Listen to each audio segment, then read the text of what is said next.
नमस्कार, मैं हूं दिव्यांशी और आप देख रहे हैं दी लल्लन टॉक। दी लल्लन टॉक में हमारे साथ एक बहुत ही खास मेहमान आज मौजूद हैं।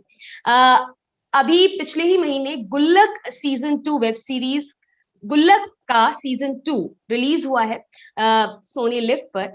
और इसके राइटर दुर्गेश सिंह हमारे साथ मौजूद हैं। बहुत बहुत स्वागत है दुर्गेश जी आपका दी लल्लन टॉक पर। नमस्कार दिव्यांशी। आपको Lallantop good morning actually. जी दुर्गे जी, हम सवालों का सिलसिला शुरू करते हैं। पहला सवाल गुल्लक सीजन 2 से ही कि कैसा, लगभग एक महीना हो गया है रिलीज हुए कैसा रिस्पॉन्स मिल रहा है? कोई ऐसा कॉम्प्लीमेंट जो मतलब बिल्कुल ही अनएक्सपेक्टेड हो आपके लिए? तो कॉम्प्लीमेंट देखिए बहुत सारे आए। लेकिन एक फोन बहुत इंटरेस्टिंग आया। मतलब मैं बिलोंग करता हूँ ईस्टर्न यूपी के पार्ट से। जी। तो एक रैंडम नंबर से फोन आया। तो बोले दुर्गेश जी बोल रहे हैं। तो मैंने कहा हाँ बोल रहा हूँ। तो वो बोले हम खोटहन ब्लॉक प्रमुख बोल रहे हैं। तो मैंने कहा नमस्कार बोलिए। बोले आपने जो ये एमएलए का नाम यूज किया है इसमें, वो प्रिंसू क्यों यूज किया है? तो मैंने कहा ऐसे ही यूज कर लिया सर, कोई रीजन नहीं है। तो उन्होंने बोला कि देखिए हमारे एमएलए हैं, आपने इनका नाम अपने शो में यूज कर लिया और आई थिंक आपने उनको इज्जत दिया है, तो इसलिए हम आपके शुक्रगुजार हैं, हम आपको बधाई देने के लिए फोन कर रहे हैं। तो मेरे लिए वो बहुत अनएक्सपेक्टेड कॉल थी। एंड एक ब्लॉक प्रमुख का, एक पॉलिटिशियन का ऐसे ऐसे उठ के फोन, मैं डर गया था क्योंकि मैं मुझे लगा कि क्या बोलने वाले, पता नहीं कौन कब आहत हो जाए। तो वो बहुत अनएक्सपेक्टेड कॉल था एंड बहुत फनी भी था। तो उन्होंने 2-4 मिनट तारीफ करी, आपने बहुत सही लाइट में दिखाया है हमारे उनको, ये सब उन्होंने बोला। तो मेरे लिए बहुत ओवरवेलमिंग था। ये अनप्रोफेशनल कॉल था, मतलब अनप्रोफेशनल इस तरह से बोल रहा हूँ क्योंकि इंडस्ट्री से बिलोंग नहीं करता था, उस सारी चीजों से बिलोंग करता था, पर मेरे लिए बहुत ओवरवेलमिंग था। जनता के बीच से आया था और जनता के चुने हुए रिप्रेजेंटेटिव का कॉल था। तो वो बहुत इंटरेस्टिंग था। आई थिंक ये मुझे जिंदगी भर याद रहेगा ये कॉल। दुर्गेश जी, आपकी जर्नी पर आते हैं। आपने सीजन 1 का टाइटल ट्रैक लिखा और बेहद खूबसूरती से लिखा। पंचायत के भी गाने आपने लिखे। सीजन 2 का जो स्क्रिप्ट राइटिंग करने का मौका है, अपॉर्चुनिटी, क्या कहानी रही ये मौका मिलने की, ये अपॉर्चुनिटी मिलने की? देखिए सीजन 1 का जो टाइटल ट्रैक था ना, वो मैं उन दिनों एडवर्टाइजिंग में काम करता था एंड एडवर्टाइजिंग एजेंसीज में काम करते समय आप बहुत घिसाई करते हैं। आप रोज लिखते हैं, आप रोज 150 बार एक ही लाइन लिखते हैं और वो रिजेक्ट कर दी जाती है। वो इतनी बार आपको रिजेक्शन की इतनी आदत लग जाती है कि आपको लगता है कि मतलब यार मैं रिजेक्टेड माल हूँ इस दुनिया का, है ना। तो वो वाली फीलिंग थी। एंड वहां पे मुझे सीजन 1 का टाइटल ट्रैक लिखने का मौका जो सीजन 1 के डायरेक्टर थे ना, अमृत राज गुप्ता, उन्होंने दिया। तो वो उस मौके के बाद उस मौके के बाद ना मैंने उनके लिए जब गाना लिखा, कई राउंड उसकी राइटिंग करी और आई थिंक 15-20 बार ड्राफ्टिंग करने के बाद वो गाना जब अप्रूव किया, तो मेरे लिए वो काफी ऐसा था कि मुझे पता नहीं था कि वो वर्क करेगा या नहीं करेगा। पर जब अक्कड़ बक्कड़ रिलीज हुआ एंड जनता के बीच गया और जिस तरह का रिस्पॉन्स आया, तो वो उसके बाद टीवीएफ जो प्रोड्यूसर्स है इस शो के, तो उन्होंने पंचायत का गाना लिखने के लिए अप्रोच किया। एंड पंचायत के गाने को लिखने के दौरान, मतलब मैं जो पंचायत के डायरेक्टर हैं दीपक मिश्रा, उनके साथ बैठ के ऐसे स्टूडियो में अनुराग सैकिया ने थप्पड़ वप्पड़ के गाने कंपोज किए हैं, थप्पड़ के आर्टिकल 15 के गाने कंपोज किए हैं। तो वो उनके साथ स्टूडियो में बैठा था। तो ऐसे आप बिलीव करेंगे कि वो म्यूजिक लेके बैठे हुए थे और मैं पेपर लेके बैठा हुआ था। तो उस गाने को लिखने के लिए तो कभी छप्पर थी, कभी हवेली थी, जिंदगी एक पहेली थी, ऐसे सब मीटर मीटर बिठा रहे थे हम लोग और पता नहीं था वो गाना कैसा बनेगा। करते करते करते करते वो जब पंचायत का गाना बना एंड पंचायत रिलीज हुआ, पंचायत लॉकडाउन में इतना बड़ा हिट हुआ, तो टीवीएफ के लोगों का भरोसा उस समय तक थोड़ा थोड़ा आ चुका था। एंड गुल्लक 2 की राइटिंग जो थी, वो अभिजीत करके वहां पे एक क्रिएटिव प्रोड्यूसर थे, उन्होंने मुझे कंसल्ट किया। एंड कंसल्ट इस बेसिस पे किया क्योंकि मेरा लॉन्ग फॉर्मेट में एक्सपीरियंस नहीं था और मैंने एडवर्टाइजिंग बहुत सारा लिखा था। पर एडवर्टाइजिंग में आप एक ऐसे सोल्जर होते हैं जो कौन सी आर्मी से लड़ रहे हैं आपको पता नहीं होता, आप बस लड़ते रहते हैं। एज अ राइटर आप लेफ्ट राइट सेंटर खाली लड़ रहे हैं। तो एडवर्टाइजिंग में ऐसे भतेरों सोल्जर पड़े हुए हैं, राइटर्स पड़े हुए हैं जिनको दुनिया जानती नहीं है कौन क्या लाइन लिख रहा है। मतलब 2-4 लोग अपवाद है, प्रसून जोशी, ठंडा मतलब कोका कोला लिखा है, हर घर कुछ कहता है, पीयूष पांडे ने लिखा है। भाई इसके अलावा बहुत बड़ी आर्मी है एडवर्टाइजिंग में राइटर्स की, जो बेचारा कोने में कहीं बैठा हुआ लिख रहा होता है, और उसकी एक आइडिया पे, उसकी एक फिल्म पे करोड़ों रुपए क्लाइंट लगाता है, लेकिन वो राइटर को कोई क्रेडिट नहीं मिलती है। तो मुझे ये लगता है कि एडवर्टाइजिंग एक राइटर के लिए बहुत ही अनसेटिस्फाइंग वो है। उसको लगता है यार मैं इतनी मेहनत कर रहा हूँ और मुझे क्रेडिट नहीं मिल रहा है। तो वो मेरे अंदर भी था कि मैं यार लियो बर्नेट या वट एवर जितनी भी बड़ी एजेंसीज थी उसमें काम तो कर चुका, पर मुझे वो ड्यू नहीं मिल रहा है। तो मैंने कहा मजा भी नहीं आ रहा है यार। तो फिर वहां से गुल्लक की जो लिखाई चालू हुई, एक्चुअली लिखाई नहीं थी, वो घिसाई थी, है ना। तो घिसाई इसलिए थी कि एज अ डेब्यूटेंट राइटर आपको लोग आप पे ट्रस्ट नहीं करते। तो और मुझे लगा कि चलो ठीक है, मैं तो हमेशा से ये मानता था, अच्छा हम जिस पार्ट से आते हैं ना यूपी में, वहां सिर्फ कॉन्फिडेंस होता है बस, और कुछ नहीं होता है। वो आपके पास ना पैसा होता है ना इज्जत होती है, आपके पास कॉन्फिडेंस भर भर के जेबों में ऐसे ऊपर नीचे आप कॉन्फिडेंस लेके चलते हैं। तो मेरा कॉन्फिडेंस ये था कि अच्छा बेटा तुम नहीं लोगे, ये नहीं लोगे, ये जोक आएगा, ये जोक नहीं लोगे तो ये जोक आएगा, तुम कहाँ तक रोकोगे। और मुझे बड़ा बड़ा मजा आता है जब आपको कोई काऊ बेल्ट बोलता है ना कि तुम काऊ बेल्ट से हो, तो मुझे बड़ा मजा आता है। मैंने कहा अच्छा अब तुमने मेरी दुखती रग पे हाथ रख दिया है, ठीक है, अब मैं चहलकदमी करूंगा तुम्हारे सीने पे, चलूंगा चहलकदमी करूंगा, मतलब बड़े आराम से चलूंगा। तो काऊ बेल्ट वाले ये सब चैलेंजेस लोगों ने इसलिए बोलते हैं। देखिए एक तो हमारी लैंग्वेज में हमको स और श का भेद करना भी बहुत बहुत टाइम बाद सिखाया जाता है। यूपी के स्कूलों में, ईस्टर्न पार्ट ऑफ यूपी के स्कूलों में स और श एक ही है, वो स बोलते हैं। वो शहर होता है, वो शताब्दी होता है, वो सब बड़ा होकर जैसे ही आपके जीवन में कोई लड़की आती है ना, जैसे आपकी कोई प्रेमिका आती है, कोई लड़की आती है, वो आपके जीभ पे डंडा रखती है, वो बोलती है जरा मोड़ो अपनी जीभ को, मोड़ो और मोड़ के स को और श बोलो। वहां से अगर अगर लकी होते हैं वो लोग जिनके जीवन में लड़कियां आती हैं, प्रेमिकाएं आती हैं और उनको सुधारती हैं, अदरवाइज वो पूरी जिंदगी सा बोलते रहते हैं। तो मुझे वहां से मुझे ये सब चैलेंजेस जब गुल्लक की राइटिंग में आई मुझे, तो मैंने बहुत सारी मीटिंग्स होती थी, बहुत सारे मुहावरों को लेके, बहुत सारी फ्रेजेस को लेके, जोक्स को लेके, जो लोगों को पसंद नहीं आते थे। पर मुझे लगा कि यार यही तो करना था, अपनी बात कहने का मौका जब मुझे मिला, नहीं मिलता लोगों को, जब मुझे मिला तो मैं वो सारी चीजें बोल दूंगा जो मैं बोलना चाहता हूँ। और अगर आपने गुल्लक 2 जिन लोगों ने देखा, जिनका रिस्पॉन्स आ रहा है गुल्लक 2 में, जैसे अनुपमा चोपड़ा मैम ने एक बहुत इंटरेस्टिंग बात पकड़ी। उन्होंने बोला कि छोटा बेटा बोलता है कि पापा जब हम रात में पढ़ते रहते हैं ना तो हमको झींगुर की आवाज आती है। अब वो झींगुर, इतना मुझे लगता है झींगुर एक ऐसा प्राणी है, एक ऐसा जीव है झींगुर, जो सबसे निग्लेक्टेड करके हम भगा देते हैं, हम भगा, वो बेचारा खुद ही भागता रहता है, उसको भगाने की जरूरत नहीं, तो भागता रहता है। तो मुझे लगा झिंगुर की साउंड जो आती है उसमें क्या है, उसमें म्यूजिक है क्या, उसमें संगीत है क्या। तो मैंने और मैं ये बात परिवार के किसी और सदस्य के जरिए नहीं कह सकता था। पिता शायद अगर ये बोलता तो लगता ऑकवर्ड लगता, ये क्या बात कर रहा है। माँ बोलती तो लगती यार ये तो बावली हो गई माँ, ठीक है। बड़ा बेटा तो वैसे ही डिफाल्टर घोषित हो गया है। छोटा बेटा इकलौता ऐसा जीव था उस घर में जिसके थ्रू मैं झिंगुर की आवाज पे कुछ बात कर सकता था। थैंक्स टू अनुपमा चोपड़ा, जब उन्होंने इस चीज को बोला कि उसमें टच ऑफ पोएट्री है, तो मुझे लगा यार ये एक राइटर का सक्सेस है। जब उन्होंने बोला कि इसमें एक खूबसूरत कविता दिख रही है, दुर्गेश ये आपने कैसे क्रिएट किया। सिमिलरली उन्होंने एक और सवाल पूछा था कि खिड़की का पर्दा, जैसे बिट्टू की मम्मी एक साड़ी पहन के आती है घर में, और छोटा ही बेटा बोलता है कि आंटी ये खिड़की का पर्दा पहन के कहाँ उड़ी जा रही है। अब ये ह्यूमर जो था मेरे अंदर, वो देखिए मैंने अपनी लाइफ में ना, जो जहां जिस पार्ट से बिलोंग करता हूँ, औरतें आई हैं लाइफ में, चली गई हैं, माँ कांस्टेंट बनी हुई है, माँ एकदम नियत है।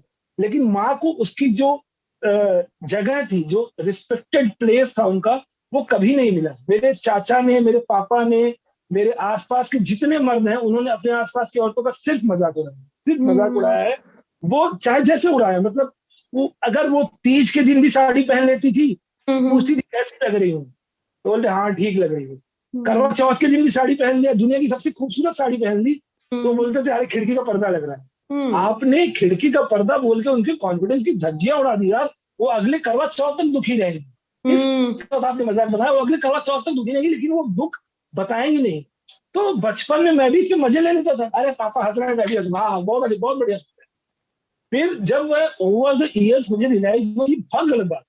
तो अब ये बात कैसे कह सकता था, तो मैंने अगेन घर के सबसे छोटे बच्चे को चुना कि पेट्रियार्की यहाँ तक धसी हुई है, ये किस फॉर्म में कहाँ जा रही है हमको नहीं पता। हम ट्विटर पे फेमिनिज्म, एंटी फेमिनिज्म, ये डिबेट करके हम बिलीव करिए हम कुछ नहीं सॉल्व करने वाले, हम हमसे कुछ नहीं सॉल्व हो पाने वाला। हमने टपरी बना दिया है, हमने ट्विटर को चायबाजी का अड्डा बना दिया है, हम चाय की खाली गप करने आते वहां पे, और ऐसा कुछ नहीं हो रहा है जो मुझे लग रहा है ट्विटर सॉल्व कर रहा है।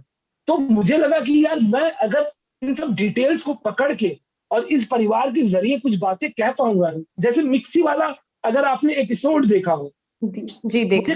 मुझे किसी ने पूछा कि राइटर थोड़ा कंफ्यूज लगता है कि घर में वॉशिंग मशीन है, घर में टुल्लू पंप है, स्कूटी है, और घर में कूलर भी है, टीवी है, पर वॉशिंग मशीन क्यों नहीं, सॉरी मिक्सी क्यों नहीं है। मैंने कहा भाई मिक्सी जो है वो हमारी सत्ता में, हमारी पितृ सत्ता में ये हमको सिखाया गया है कि मिक्सी का इस्तेमाल सिर्फ औरत करती है, तो वो सबसे बाद में आएगी। और उसके बाद जब घर में माँ ने अपने ही किट्टी के पैसों से मिक्सी ऑर्डर करी तो मर्दों का ईगो हर्ट हो गया। मर्दों को लगा अरे यार मम्मी तुम कुछ और मंगा लेती, सबके काम आ जाता, सबके काम आ जाता है ना। मगर जो मोनोलॉग है ना, वो मोनोलॉग मेरे लिए लिखना बहुत कठिन था। आप बिलीव करिए दिव्यांशी, वो मोनोलॉग जब मैंने पहली बार टीवीएफ में नरेट किया ना, वो किसी को नहीं समझ में, वो किसी को नहीं समझ में आया कि आप मतलब वो मोनोलॉग अगर आपको याद होगा उसमें ये था कि अब पहले हम बैठ खड़े होके मसाला पीसते थे मिश्रा जी, अब हम बैठ के मसाला पीसते हैं यहाँ कोने में, इस घर के कोने में। और अब जब ये मिक्सी मंगा लिए हैं तो हम घूम घूम के मसाला पीसेंगे, छत पे पीसेंगे, बेडरूम में पीसेंगे, बाथरूम में पीसेंगे, अपना ही नहीं पूरे मोहल्ले का मसाला पीसेंगे। अब ये मैंने जब लिखा तो उन्होंने बोला यार ये कुछ ज्यादा नहीं हो रहा, एक तो बड़ा खराब टर्म है, कुछ ज्यादा नहीं हो रहा। आप जैसे कुछ बात कहना चाहते हैं ना अपनी राइटिंग के थ्रू, तो जो जो लोग होते हैं सामने जो आपको अप्रूव करने या डिसअप्रूव करने वाले, वो बोलते हैं कुछ ज्यादा नहीं हो रहा है। तो मैंने ना 4 कविताएं पढ़ के सुनाई। अब बिलीव, मैंने 4 कविताएं पढ़ के सुनाई। उसमें थी कुमार अम्बुज साहब की कविता थी खाना बनाती स्त्रियां, जो मेरे आत्मसात है। मैंने गीतांजलि कुलकर्णी, सुनीता राजवा, जमील खान, वैभव, हर्ष, इन सबको वो कविता पढ़ के सुनाई। तब जाके गीतांजलि मैम ने उस सीन को वो समझ पाई कि ये लड़का कहाँ से आ रहा है, क्या बात कहना चाह रहा है, और उस पर तालियां बजाई लोगों ने। मतलब स्मिता मैम तो इतनी ओवरवेल्म्ड हो गई कि मैं बिट्टू की मम्मी जो प्ले करती है एनएसडी से है, वो बहुत ओवरवेल्म्ड हो गई। तो आप बिलीव कीजिए कि वो सारी चीजें, एक एक चीज जो गुल्लक में आई है ना, उसको अप्रूव कराने के लिए या उसको आप लोगों तक लाने के लिए बहुत ज्यादा फाइट करनी पड़ी। 18 या 19 ड्राफ्ट लिखे हैं मैंने किट्टी वाले एपिसोड के, 19 बार री राइटिंग हुई। तो मुझे बाद में जब शो हिट हुआ, लोगों ने बोला, तो मुझे ये फीडबैक मिला कि कोई और राइटर होता तो गिव अप कर दे। तो मुझे लगा कि यार अपन तो पूर्वी उत्तर प्रदेश से है ना, तो ऐसे कैसे गिव अप कर देंगे। देश में, जिस देश में 20 सालों तक 22 सालों तक सीआईडी देखा जाता है, उसका धैर्य का क्या लिमिट है आपको पता है ना। भाई वो 22 साल तक सीआईडी देख रहा है, सीआईडी कंज्यूम कर चुका है वो देश, तो वो कुछ भी कंज्यूम करने के लिए तैयार है। अब तो ये है गुल्लक की राइटिंग की थोड़ी बहुत कहानियां, किस्से जो आपसे शेयर कर पाते हैं। बहुत शुक्रिया, बहुत सारी चीजें इसमें पता चली। जैसे कुछ कविताओं का जो आपने, वो बहुत ही ब्यूटीफुल रेफरेंस रहा, वो जो झिंगुर की आवाज का है, उसमें जिस तरीके से अमन उसे बताता है, सबसे उसके जो पूरा जैसे पोर्ट्रे किया है कि वो संगीत लगता है, ऐसे करके बड़ा कॉन्सेंट्रेट हो पाता है, बहुत खूबसूरती से निकला। बहुत शुक्रिया साझा करने के लिए दुर्गेश। अगला सवाल ये कि सीजन 1 को भी लोगों ने बहुत सराहा, तो जब आप सीजन 2 लिखते हो तो एक प्रेशर भी आ जाता है, जो बज उसके आसपास क्रिएट हुआ। How did you deal with that? कैसे डील किया आपने इस पूरे प्रेशर के साथ? दिव्यांशी, एक ना मेरे ख्याल से एक बहुत इंटरेस्टिंग जिंक्स है हमारी कंट्री में। आपको ऐसा कोई शो याद है जिसका सीजन 2 हिट हुआ है? That's a jinx, yeah, ठीक। तो उसको गुल्लक ने ब्रेक किया है। मतलब एंड ये अब ये दावे के साथ कह सकता हूँ, ये नंबर्स भी बताएंगे कि सीजन 1 से बड़ा हिट है सीजन। एंड ये प्राउडली मैं इसलिए बोल रहा हूँ क्योंकि हमने एज अ टीम, टीवीएफ या सोनी लिव या गुल्लक के जो क्रिएटर्स है, एज अ टीम हमने वो कर दिया, हो गया, वो समहाउ हो गया, वो हो गया। लेकिन उसके पीछे की जो हार्डवर्क है ना, वो इतनी इतनी रिगरस है कि आपको एग्जांपल देता हूँ कि जब गुल्लक लिखने को मिला ना, तो मैं एडवर्टाइजिंग की मेरे एग्जिट फेज वाला दौर था, मैं उस समय एडवर्टाइजिंग से निकल रहा था। तो और मैं क्रिएटिव डायरेक्टर की पोजीशन पे था एक एजेंसी में, हवास हम्म। वर्ल्ड वाइड करके एजेंसी थी। तो मुझे बॉम्बे और गुड़गांव के बीच में फंसा हुआ, मैं 15 दिन बॉम्बे में रहता था, 15 दिन गुड़गांव में रहता था। तो मैं एडवर्टाइजिंग की काम देखते हुए जब अपने होटल में, होटल की लाइफ बाय द वे बहुत बोरिंग होती है। और अभी भी जब मैं आपसे बात कर रहा हूँ, मैं कोलकाता में एक होटल में बैठा, अपनी फिल्म की शूट हो रही है मेरी।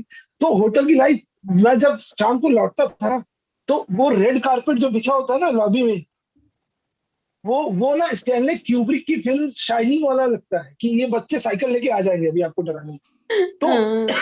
तो अकेले लौटता था, मैं होटल में अपना बैग पटकता था, थोड़ा देर नहाता था, और मैं गुल्लक लिखने बैठता था, क्योंकि मुझे किसी को नहीं बताना था कि ये मेरा ट्रांजिशन फेज है, मैं एडवर्टाइजिंग से मूव करना चाह रहा हूँ। और एजेंसी में अगर बता देता तो वो बोलते क्या कर रहा है यार ब्रो, मत कर ऐसा, ये सब तू फोकस नहीं कर रहा है। जैसे हाँ। ही आप अपना सच बताते हैं लोगों को, लोग सारे न्यायाधीश बन जाते हैं आपके पास। हम्म। इसीलिए वो दिवाकर बनर्जी का जो लाइन है ना, मुझे बहुत पसंद है कि हम्म। सच के आसपास का झूठ पकड़ना बहुत मुश्किल है। तो वो बहुत बहुत इंटरेस्टिंग लाइन है। तो वो सच के आसपास का झूठ बोल रहा था मैं उस दिन, खुद से भी बोल रहा था, बाकी लोगों से बोल रहा था।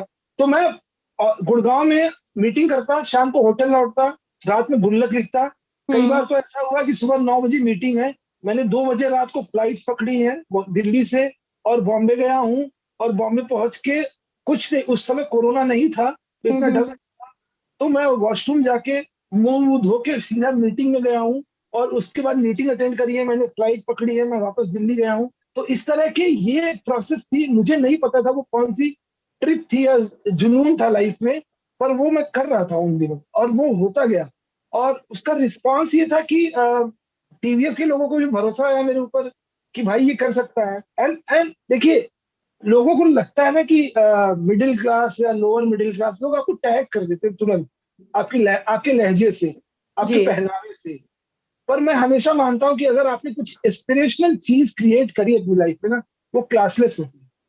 उसका एग्जांपल मैं देता हूँ कि जो ये बाप है ना, ये बिजली विभाग में क्लर्क है, इलेक्ट्रिसिटी डिपार्टमेंट में। लेकिन ऐसा फादर सबको चाहिए।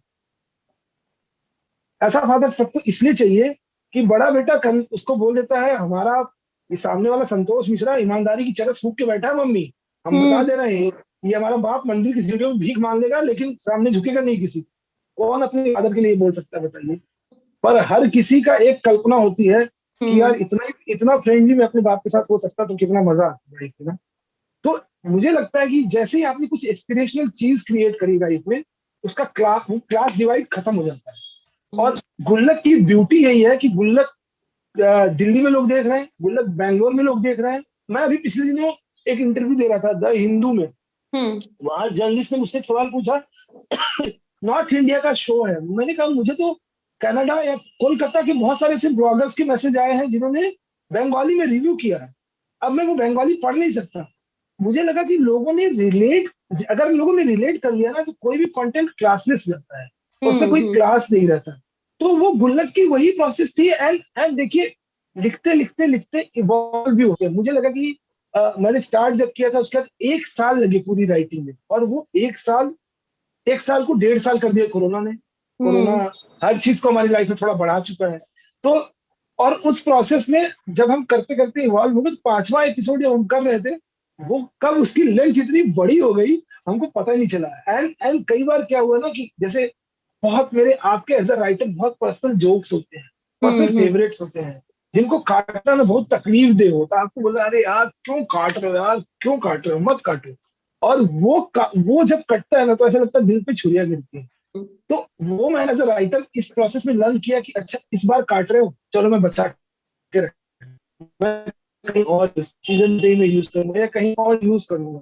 तो वो सारी चीजें गुल्लक की राइटिंग प्रोसेस में होती गई। एंड यस यार, इंजॉय बहुत किया, बहुत मजा आया। हम्म। क्योंकि जो एक्टर्स थे ना, उन लोगों ने इम्प्रोवाइज भी बहुत किया, सेट पे बहुत चीजें खतरनाक तरीके से इम्प्रोवाइज करी है। जैसे मैं एक एग्जांपल देता हूँ हम्म। कि जब मम्मी बोलती है पहले एपिसोड में कि खीर खाएंगे और पूरा परिवार आपदा विपदा से बचा रहेगा, तो हाँ। छोटा बेटा बोलता है मम्मी ये आपदा सुने थे, विपदा क्या होता है। क्या होती है। तो बड़ा भाई बुलाता है इधर आ, इधर आ। तो आता है उसको एक झापड़ मारता है, बोलता है ये होती विपदा। अब उसने जो जमील सर ने बोला ना तू इधर, और उसको एक झापड़ मारता है बड़े बेटे को, बोलते ये तो बापदा। अब ये बापदा जो था ना, ये स्क्रिप्ट का हिस्सा नहीं था, ये अच्छा। जमील सर ने इम्प्रोवाइज किया था। तो ऐसे बहुत सारे मोमेंट्स हैं जो एक्टर्स ने, अच्छे एक्टर्स यही करते हैं कि आपकी लिखी हुई चीज को वो कहीं और ले जाते हैं। थैंकफुली गुल्लक के साथ वो है कि इतने कमाल के अभिनेता हैं कि वो उसको नेक्स्ट लेवल पे ले गए। इवन बिट्टू की मम्मी, देखिए दो तीन कंसर्न थे। गीतांजलि मैम नॉर्थ हिंदी पट्टी से नहीं आती, वो मराठी है, महाराष्ट्रियन है, उनको एक तो टोन जो था, और सीजन 1 देखिए मेरा मेरा लैंग्वेज नहीं था। सीजन 1 जनता के बीच था, पर सीजन 1 मैंने नहीं लिखा। तो सीजन 2 पकड़ना बहुत मुश्किल होता कि आप अगर जैसे किसी के, वो बोलते ना, नींव बना दी है किसी ने, मुझे घर बनाना। अब वो घर अगर खूबसूरत नहीं बनता, आप सोचिए लोग मुझे कितनी गालियां बोलते हैं, गाले तूने तो ये सब बर्बाद कर दिया। तो वो मेरे लिए सीजन 2 बहुत टफ था। और मैंने जब उसको लिखना शुरू किया तो मेरे को बहुत रिस्पॉन्सिबिलिटी थी यार। जैसा आपने पूछा ना कि क्या होता है सीजन 1 से सीजन 2 के ट्रांजिशन में, तो मेरे ऊपर बहुत रिस्पॉन्सिबिलिटी थी कि ये कहीं से खराब नहीं होने देता। वो डर था। वो आपके वो आपके मोजे का पसीना था। मतलब आप समझ रहे हैं, आप एसी में बैठे होते हैं, आपके मोजे में जब पसीना आ रहा होता है एक्चुअल में, तभी आप डर रहे होते हैं और कभी नहीं डर रहे होते। गुल्लक की राइटिंग में मेरे मोजे में हमेशा पसीना रहा है, आप ये मान के चलिए। तो वो उसकी वजह से क्या हुआ कि उस डर की वजह से, उस नर्वसनेस की वजह से मैं हमेशा ही मानता गया कि यार नहीं, 1 से बेटर करना है ब्रो 1 से बेटर करना है ना, ये करना ही है यार, ऐसे नहीं होगा। एक जोक को 150 बार लिखते हैं यार, क्या होगा, लिखते हैं ना 150 बार, कट नहीं होगा तो नहीं होगा। तो वो करते करते प्रोसेस में 2 इतना, मतलब मुझे लगा कि रिलेटेबल हो गया लोगों से। जैसे बहुत सारे हार्टफेल्ट मैसेजेस आए, मतलब सिंगापुर से या लंदन से, कनाडा से, ऐसे बहुत सारे मैसेजेस आए। ऐसे पुराने दोस्त भी जो कुंभ के मेले में नहीं मिले थे, पर वो छोड़ के चले गए थे, ठीक है, पर वो भी आए कि क्या ब्रो तुमने मचा दिया ये सब। तो आई थिंक गुल्लक ने यार ना वो कुछ कुछ किया है पिछले 15-20 दिन में मेरे साथ, कुछ कुछ मैजिक किया है। एंड और फोन तो मतलब मैं बता नहीं सकता किस किस तरीके के आ रहे हैं फोन और किसको किसके आ रहे हैं फोन, तो वो काफी ओवरवेलमिंग है। दुर्गेश जी, अगला सवाल ये कि जैसे अभी आपने बताया कि वो पर्दे वाला जो रेफरेंस आता है कि उनकी साड़ी को आपने खुद अपनी लाइफ में वो जिया, कुछ और ऐसे रेफरेंसेस जो आपने हूबहू पर सीजन 2 में हमें देखने को मिले, जो आपकी पर्सनल लाइफ या नॉस्टैल्जिया से रिलेट करते हैं? अरे बहुत सारे हैं। आपने अगर सपरिवार देखा हो ना, तो सपरिवार में जब कार्ड आता है ना घर में, कार्ड, तो जो छोटा बेटा है वो कार्ड को पढ़ता है, लिटरली पढ़ता है, रीड आउट करता है। एंड वो उसको जब रीड आउट करता है तो उसमें हमारे यहाँ शादियों में स्लोगन लिखा होता है कार्ड के ऊपर, अगर आपने देखा हो। नॉट जस्ट श्लोक, वो स्लोगन होता है प्रॉपर। तो मैंने एक स्लोगन पिक किया हमारे, अगेन ईस्टर्न यूपी के पार्ट से। भेज रहा हूँ स्नेह निमंत्रण प्रियवर तुम्हें बुलाने को, हे मानस के राजहंस तुम भूल न जाना आने को। एंड देखिए, अगर मैं ना ये फ्लैट गिरता, लोगों को लगता है अरे क्या कठिन हिंदी बता दी। अब मुझे यहाँ पे जोक क्रिएट करना था, कुछ डालना था। अब ये जब बच्चा पढ़ता है, भेज रहा हूँ स्नेह निमंत्रण प्रियवर तुम्हें बुलाने को, हे मानस के राजहंस तुम भूल न जाना आने को। अब इसमें कॉन्टेक्स्ट क्या था? कॉन्टेक्स्ट ये था कि मामा जी ने शादी कार्ड पे सपरिवार नहीं लिखा है। अब यहाँ मैंने कॉन्टेक्स्ट ढूंढा, अब इस स्लोगन को यहाँ पे फिट किया, और बच्चा पूछता है कि एक तो सपरिवार नहीं लिखा, तो ये हुआ जोक। क्योंकि अब एक तो मामा जी ने सपरिवार नहीं लिखा और दूसरे हंस को बुला रहे हैं, तो उसकी वजह से क्या हुआ कि ये देखिए मेरी लाइफ में जिया हुआ हिस्सा था। और इसको पढ़ा, मैं हमेशा से बड़ा अमेज्ड होता था कि यार ये इतने लंबे लंबे स्लोगन कौन लिखता है भाई, क्यों, मतलब मेरे मामा की शादी में जुलूल जुलूल आना वाला जो चीजें होती है वो भी मैंने लिखा था, वो कट गया। बहुत सारे जोक्स थे जो एडिट हो गया, बहुत सारे जोक्स थे जो मुझे बहुत पसंद थे वो निकल गए। थैंकफुली कुछ गुल्लक के वॉइस ओवर जो है, मैं पर्सनली फील करता हूँ कि गुल्लक के वॉइस ओवर्स का एक अलग से प्लेलिस्ट होनी चाहिए। जनता के बीच जितने भी म्यूजिक या स्ट्रीमिंग प्लेटफॉर्म्स है उनकी, जैसे मैं एग्जांपल देता हूँ कि हमको बोला जाता है ना कि कब तक छिपोगे बुढ़िया, मतलब कब तक छिपोगे मीना बाजार में, समथिंग समथिंग, कभी तो आओगे भिंडी बाजार में, है ना, ये सब जो होता है। तो मैंने लिखा कि जब बड़े भाई के ऊपर किराने की रिस्पॉन्सिबिलिटी दे दी जाती है, तो गुल्लक की वॉइस ओवर आता है कि कब तक छिपोगे बुढ़िया के बाल में, कभी तो फंसोगे अरहर की दाल में। कभी तो पिसा अरहर की दाल। अब मैंने 2-3 चीजें फिट करी, तो ये सारे मेरे ख्याल से जितने भी आप गुल्लक के नुआंसेस देखती हैं, हम्म वो सब बहुत क्लोजली जिया हुआ है। जैसे एक एक एक जोक है उसमें कि पापा दिल्ली शिफ्ट हो जाते हैं, बोलते क्यों? उन्हें वहां बिजली का बिल माफ हो जाता है। अब अब ये हमने इतने दिनों से ऑब्जर्व, क्या हो रहा है भाई दिल्ली में, हमको नहीं पता, हम मुंबई में रहते हैं, क्या हो रहा है, बिजली का बिल माफ हो रहा है, पानी का। तो छोटा बेटा बोलता है कि दिल्ली, एक एक और जोक था दिव्यांशी जो कट गया, जो नहीं आया शो में। अ, जब शादी के कार्ड के ऊपर बहस हो रही होती ना, तो बड़ा भाई जब फाइनली गुस्सा होता है कि यार मामा जी ने बदतमीजी करी हमारे पिताजी के साथ, हम नहीं जाए, तो उस समय क्या होता है कि उसका वो ईगो क्या है, उसका ईगो है कि उसने अपनी बहन की शादी में जाने के लिए ना आतिशबाजी बुक करी है। अब ये आतिशबाजी की जो बुकिंग है ना, वो इतना पर्सनली उसमें इन्वॉल्व है। बोलता है कि पापा, शोले ना, शोले नाम है, आतिशबाज का नाम शोले है। अब आप इमेजिन करिए, आतिशबाज है ये, इसका नाम शोले है। ये शोले मैंने, मेरा एक बचपन का साथी है जो कहीं गांव में आतिशबाजी करता है, तो मैंने एज इट इज उसको उठाया। अच्छा। आतिशबाज का नाम शोले होना अपने आप में बहुत फनी है। तो वो बोलता है पापा, हम जो आतिशबाजी बुक किए हैं ना, वो आप मामा जी को कहीं नहीं मिलेगी। हाँ। शोले दोस्त है हमारा, और शाम को बम फोड़ता है और सुबह पूरा मोहल्ला दिल्ली बन जाता है। अब ये मेरे लिए बहुत इंटरेस्टिंग लीप था कि हम्म इतना धुआं और इतना पोल्यूशन होता है उसके बम से कि सुबह सब कुछ दिल्ली जैसा लगने लगता है। और हम्म इसके यही हुआ कि दिल्ली वाले दो जोक हो रहे हैं, तो इनको थोड़ा चेंज करते हैं, ऐसा सब करते करते। पर थैंकफुली नेहरू नेहरू वाले, अगर आपने अगर आपने सुना हो ट्रिप्स विद डेस्टिनी, या। तो वो मेरे लिए, देखिए वो मेरा पर्सनल, अगर आप पूछेंगे आपका पर्सनल फेवरेट वॉइस ओवर कौन सा है, तो वो at the stroke of midnight hour are when the world sleeps Amar Mishra will awake to life and freedom.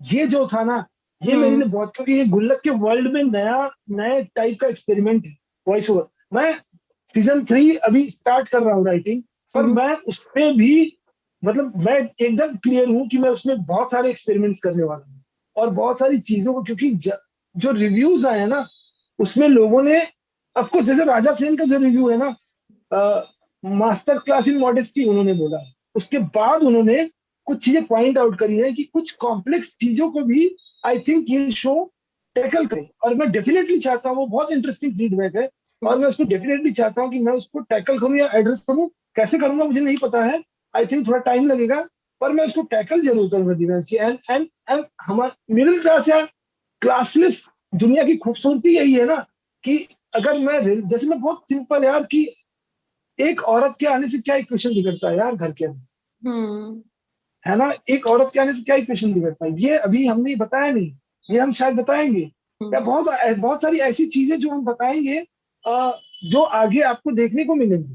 तो आई थिंक गुल्लक एक ऐसा वर्ल्ड है जिसका सफर तुम चलता रहेगा। मतलब आपने फ्रेंड्स के 10 सीजन देख लिए होंगे, आपने how I met your mother के 10-15 सीजन, जो भी वॉट एवर देख लिए होंगे, पर गुल्लक मुझे लगता है कि एक ऐसा शो है इंडिया का जिसके जितने सीजन आएंगे उतने कम है, और ये आते रहेंगे।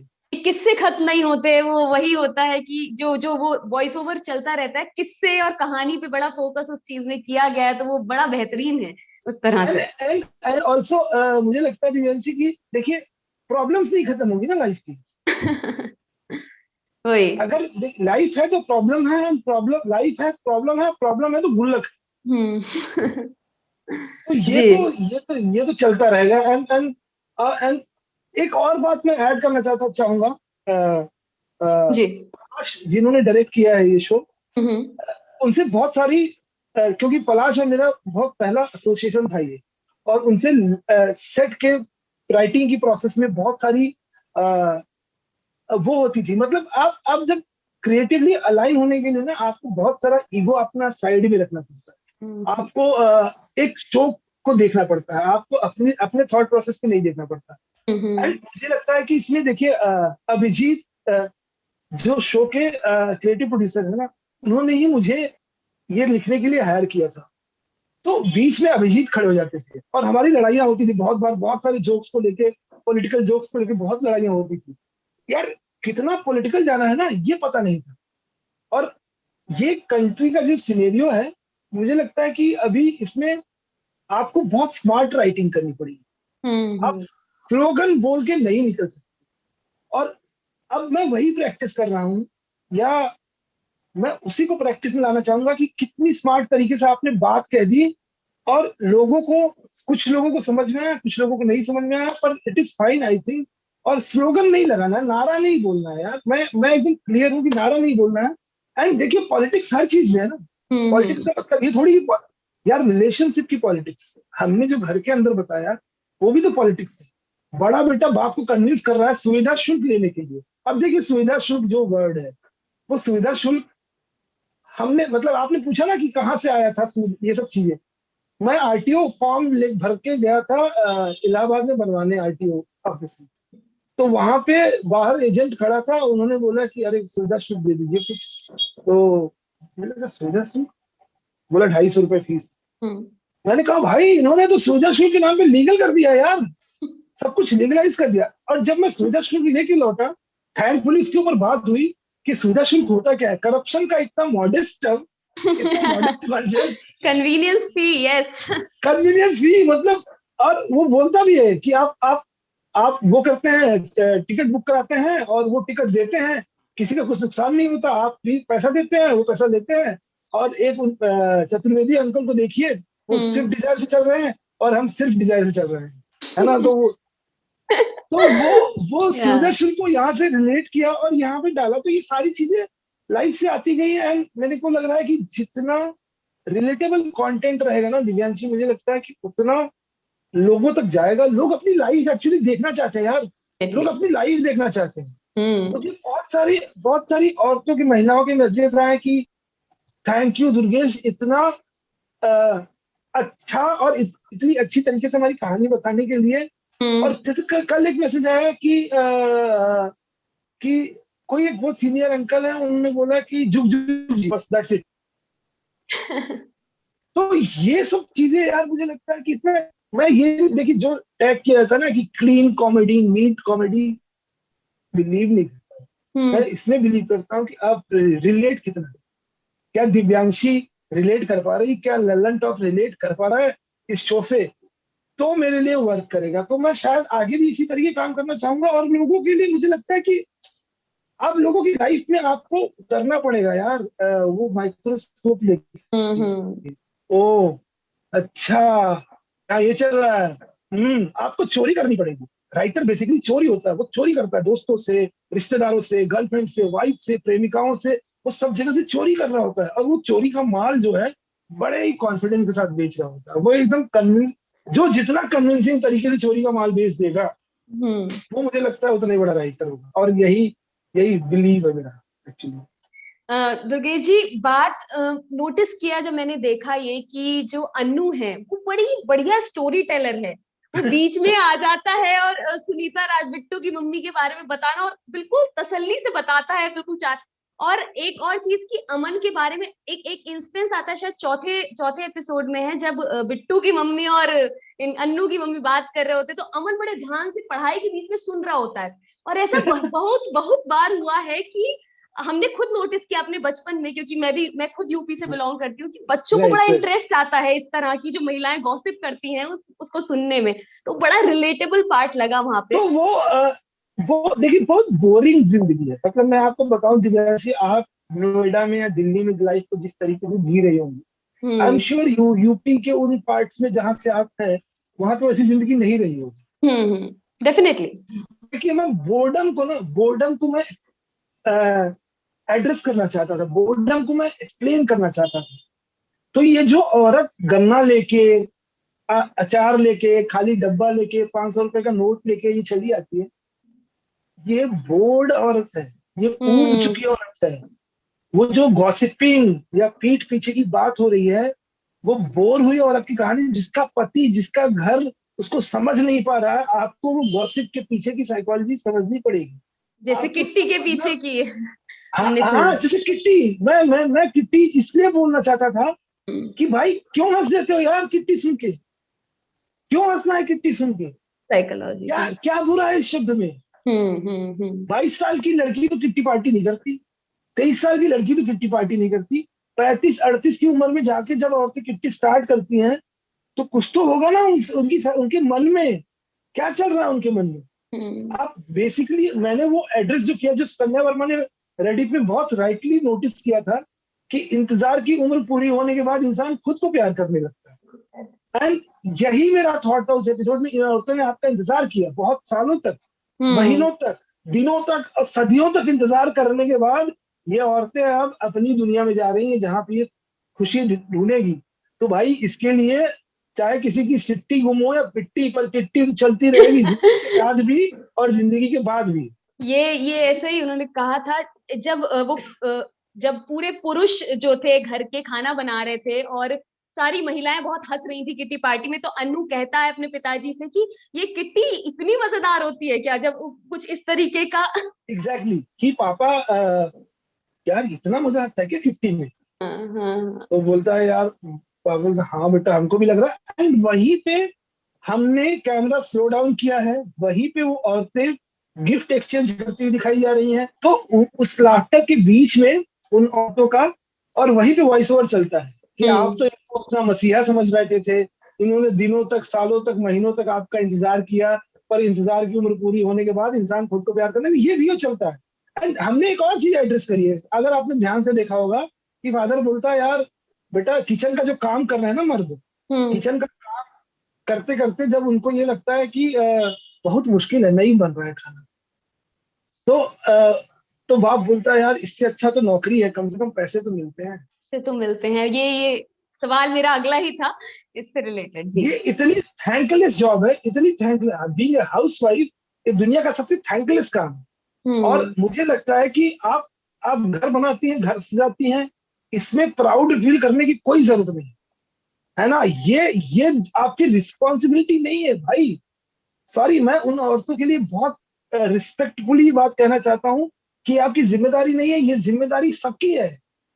घर चलाना, घर बनाना, बच्चा पालना, किचन का काम करना, ये हम सबकी कोलैबोरेटिव जिम्मेदारी है यार, ये किसी एक का काम नहीं हो सकता है ना। तो एंड इसीलिए वो पॉइंट में, क्योंकि भाई नहीं मिलते पैसे ना इस काम के, ये 12 घंटे 15 घंटे की ड्यूटी है। आपने वो डॉक्टर वाला सीन अगर नोटिस किया हो, जब ब्लड टेस्ट करने जाती है डायबिटीज के लिए, तो वो डॉक्टर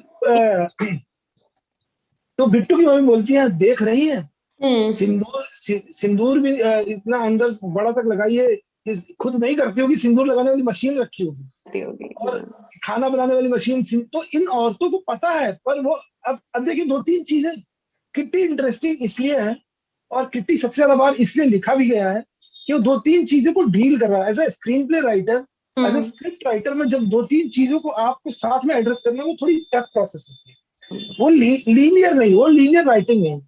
तो देखिए एक एड्रेस करना था कि विमेन हेल्थ, इस कंट्री में महिलाएं अपने हेल्थ को लेके, खासकर जिस ज्योग्राफी की हम बात कर रहे हैं, बिल्कुल अवेयर नहीं है। डायबिटीज नहीं होगा, ब्लड प्रेशर नॉर्मल हो जाएगा, बुखार में खाना बनाना है, और मतलब ये सारी चीजें हमने एड्रेस करी। जैसे जब डॉक्टर के पास का कन्वर्सेशन के बाद जब मम्मी घर आती है, तो बाप बोलता है कि इनको गुलाब जामुन खिला देंगे, तो वो बोलती है हम गुलाब जामुन नहीं खाते हैं, हम काला जाम खाते हैं, और वो भी जो है ना, तुम हमको उसकी शादी में ले गए थे और अपने प्लेट में भर, हम हमारे प्लेट में भरवाया और खुद खा लिए सब।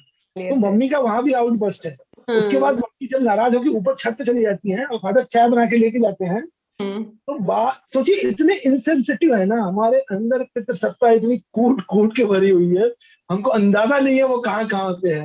मतलब मैं अगर डॉक्टर श्रीलाल शुक्ल जो है, जिन्होंने राग दरबारी लिखी है, डॉक्टर शुक्ल जब बोलते हैं ना कि बाछे खिल जाती है पर होती कहाँ है पता नहीं है, बाछे खिल जाती, तो पितृसत्ता ना, बाछे खिली हुई है पितृसत्ता की हमारे यहाँ, पर कहाँ है वो बाछे हमको नहीं पता, पर पितृसत्ता की बाछे खिली हुई बाछे हम ढो रहे हैं। तो जब बाप इतना सेंसिटिव, चाय बना के ले गया है आदमी, और चाय बनाने के बाद माँ को बोलता है कि चाय बना हम बनाए, तो बोलती है कि तुम नहीं बनाया, हमने से बनवा। अरे भाई हम बनाए, मान तो लो।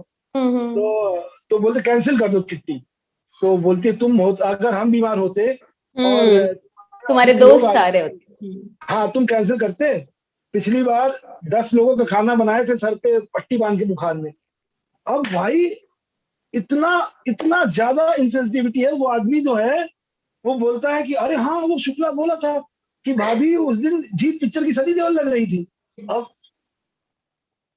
शी इज सेइंग समथिंग, हाँ, और वो अब मैं इस चीज को, देखिए दिव्यांशी, इस चीज को मैं इसी तरीके से एड्रेस कर सकता हूँ। मैं बहुत ज्ञान देता ना तो ये निबंध हो जाता, पर मैं इसको इस ये जो इनसेंसिटिविटी वाली बात थी, इसको मैं इसी तरीके से एड्रेस कर सकता हूँ। किसी को बुरा भी नहीं लगा। आपको देखिए, गुल्लक जो है वो किसी को बुरा लगने के लिए बनाया भी नहीं गया। आपको शर्मसार होना चाहिए as a society, as a male dominated society. हमको शर्मसार होना चाहिए कि हमने अपनी औरतों के साथ क्या किया है।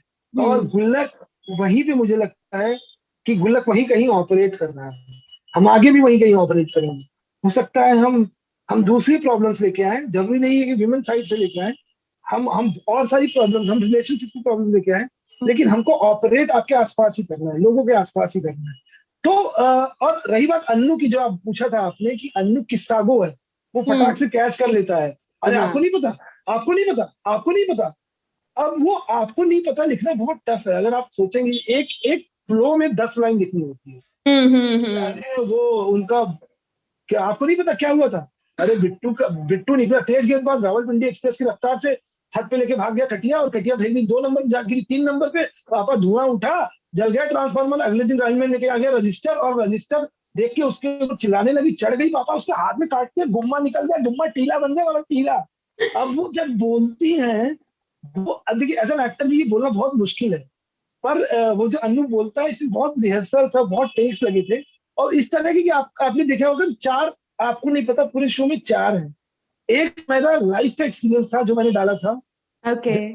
आती है कि गन्ना लेके आती हैं और बोलती है कि मुखौटा लेने के लिए रोने लगा मेले में वो बिट्टू। अब भाई ये इसको कन्विंस करना बहुत आसान था कि ये बहुत बिजार है, बिजार एक्सप्लेनेशन है कि वो बोला हमको सुग्रीव का मुखौटा चाहिए, हनुमान का मुखौटा नहीं चाहिए। सुग्रीव का मुखौटा कौन खरीदता है, मुझे बताइए? सुग्रीव का मुखौटा कोई नहीं खरीदता। हनुमान का मुखौटा ना, हनुमान फेमस है, हनुमान हमारे भगवान है, हनुमान हमारे देवता है, हमारी सोसाइटी में उनको स्थापित इस तरह से किया गया। पर मैंने बोला कि यार सुग्रीव का भी तो कुछ होगा। सुग्रीव का क्या से है हमारी कहानियों में? हाँ। तो मैंने कहा लेट्स प्रमोट सुग्रीव ना। तो मैंने सुग्रीव को डाला, और एक लड़का जो सुग्रीव को मुखौटा लेने के लिए परेशान है, और जब मुखौटा लगाता है तो सारे बंदर एक जैसे दिखते हैं, और उसकी माँ जो है वो परेशान हो जाती है, मेरा वाला बिट्टू कौन सा बंदर।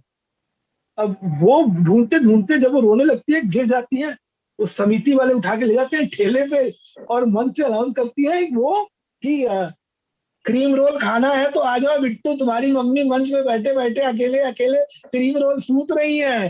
और बिट्टू आ जाता है, क्रीम रोल खाते हैं दोनों नाम। तो ये कहानियां मैंने लिटरली ये देखा था कि एक औरत ने समोसा खाने के लिए ये नाटक किया हमारे गांव के रामलीला समिति में। तो ओके। वहां से मुझे ये चीज आई। एंड देखिए ये सब सब बहुत, मुझे एक फोन आया, मतलब एक बहुत बड़े हॉटस्टार पे बड़ी पोजीशन पे एक है, उनका फोन आया, बोले कि ये बहुत क्लोजली जिए हुए किस्से हैं दुर्गेश, ये लिखना इतना आसान नहीं है। और मैं उस बात से बहुत एग्री करता हूँ। आप जो जी रहे होते हैं, जिए हुए होते हैं, उसको क्रिएट करना, लिखना आसान होता है, बजाय इसके कि जो आप फील ही नहीं करते उसको लिखा जाए। और वो तो उतना ही एफर्टलेसली आता है, जिस तरीके से पूरी कहानी, ये पूरा सीजन आया है, मुझे लगता है। हाँ, एंड दिव्यांशी, मुझे लगता है काम आपको वही करना चाहिए लाइफ में जो बाएं हाथ का। बाएं हाथ का हो, बढ़िया। जी। आपको आपको इतना कॉन्फिडेंस, देखिए सब पूरा गेम जो है ना कन्विक्शन का है। मैं कॉन्फिडेंस भी नहीं बोलूंगा, कन्विक्शन का। Shahrukh Khan is all about conviction. यार 20 साल तक हाथ फैला के कैसे रूल कर सकते हैं? कन्विक्शन। जितने भी क्रिएटर्स हैं उन्होंने लोगों को ये बोला है, जिन्होंने कुछ कुछ क्रिएट किया है बड़ा, उन्होंने अपने कन्विक्शन के दम पे कहानियां बोली कि ये मुझे सही लगता है, आपको नहीं सही लगता चलेगा, पर मैं चाहता हूँ कि ये ऐसे ही बने। अगर वो ऐसी बनी है तो वर्क कर गई है। और ये पूरा कन्विक्शन का गेम है।